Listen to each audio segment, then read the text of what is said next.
Hi, welcome back to Code Stories. In this video, I want to talk about some of the negative impact social media can have on people, and my YouTube channel is no different. Since my channel is just a few weeks old, I think this is the best time to address this topic before moving forward and making more videos.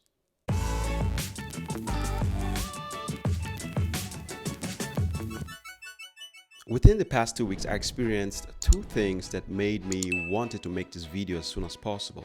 So the first one, I was in a group conversation and someone was talking about why they don't have Facebook, Instagram, Twitter, all this major social media platform. And the reason was that whenever they go to this platform and they see cool videos and pictures of people they know personally, they felt bad about themselves. This is very human. Nobody's immune to this. Even things we can do or we're not even thinking of doing becomes attractive to us just because someone that we know is doing them. For example, sometimes I see people posting pictures of themselves swimming in a river in a random island, and I'm thinking to myself, wow, I want to do that. But at the same time, I'm like, come on, dude, you can swim. What's wrong with you? Chill. I think this person made the right decision by removing themselves from this environment that's toxic to them, social media. The second experience I had was someone telling me how they appreciate what I'm doing on YouTube. And my videos have got them thinking of moving back to software development. So that person right now is doing something different. However, because of my videos, this person is thinking of moving back to software development. Social media is extremely powerful.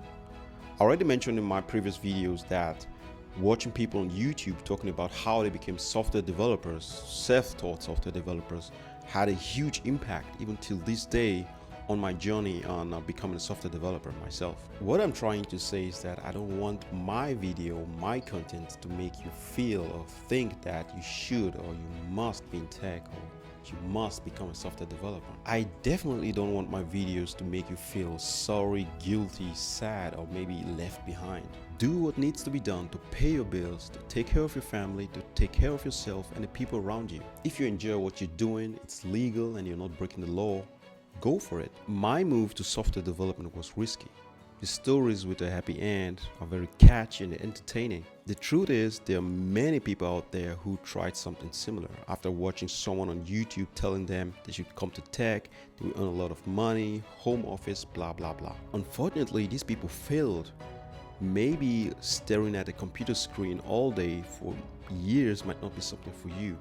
Or learning multiple programming languages, learning the latest libraries, frameworks might be something you can imagine yourself doing for years. The principles that I share in my videos, working hard, working smart, being consistent, disciplined, they are all applicable in any profession. If you're a bus driver, be the best bus driver in town. If you're a plumber, an electrician, a photographer, stay where you are. Be thankful, be grateful with what you have.